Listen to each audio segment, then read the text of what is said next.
Magandang oras na naman sa inyong lahat mga kaibigan. Ang tatalakayin natin ngayon ay isa na namang katanungan ng isa nating viewer. Narito ang kanyang tanong. Hello attorney, ang aking tanong ay tungkol sa aking misis. Hiwalay na po kami. Meron na siyang kinakasamang iba habang ako naman ay meron na ring girlfriend.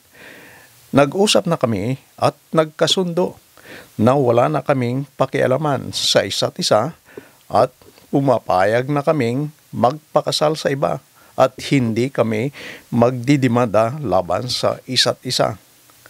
Balak namin gumawa ng kasulatan at ipanotarize ito at pipirmahan naming dalawa at ang aming mga witnesses. Pwede na ba kaming magpakasal sa iba kung meron ng kasulatan na notaryado? Maraming salamat, attorney.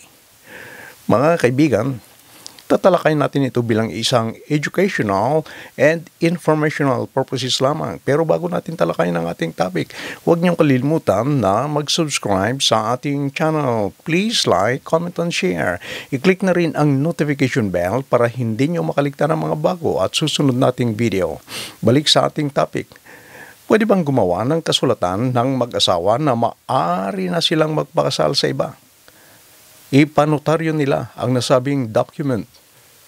Mga kaibigan, may mga nakaisip na ng ganitong paraan dahil hindi nila kayang magbayad ng mga gastusin o kaya'y masyadong natatagalan sila sa proseso ng annulment o nullity of marriage.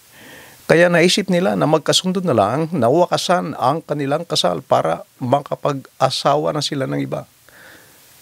Ginagawa nila ito sa barangay o kaya'y ipanotarize nila ang kasunduan. Ang tanong ngayon, may bisa ba o valid ba ang ganitong kasunduan? Maraming nag-aakala na kapag may ganitong kasunduan na libre ng magpakasal ang mga mag-asawa. Ito ay maling akala. May provision ng batas tungkol dito. Nakasad sa Article 2035 ng New Civil Code na walang magiging bisa ang kompromiso o kasunduan sa mga sumusunod. Isa, ang civil status ng mga tao.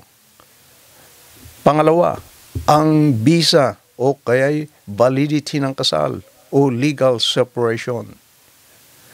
Pangatlo, anumang grounds para sa legal separation. Pang-apat, suporta sa hinaharap o future support.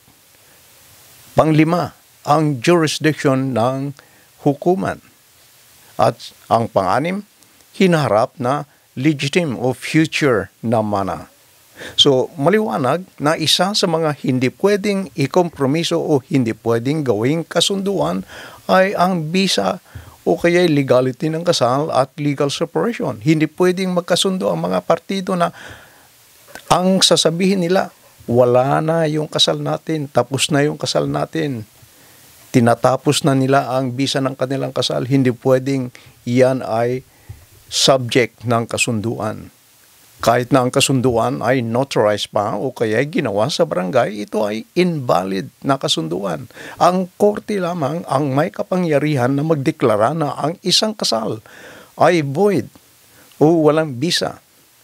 Kaya sa ating viewer, ang iyong balak na gagawa ng kasunduan sa pagitan ng iyong asawa para wala na kayong pakialaman sa isa't isa, para makapagpakasal na kayo sa iba, itong kasunduan na ito ay invalid, hindi valid, walang bisa. Kung magpakasal kayo sa iba, dahil meron na kayong ganitong kasunduan, ang iyong kasal ay bigamos, walang bisa. Kaya maaari pa rin kayong kasuhan ng bigamy. Mga kaibigan, hanggang dito na lamang ating talakayan. Sana meron kayong napulot na kaunting kalaman sa ating discussion. Hanggang sa muli. Bye-bye.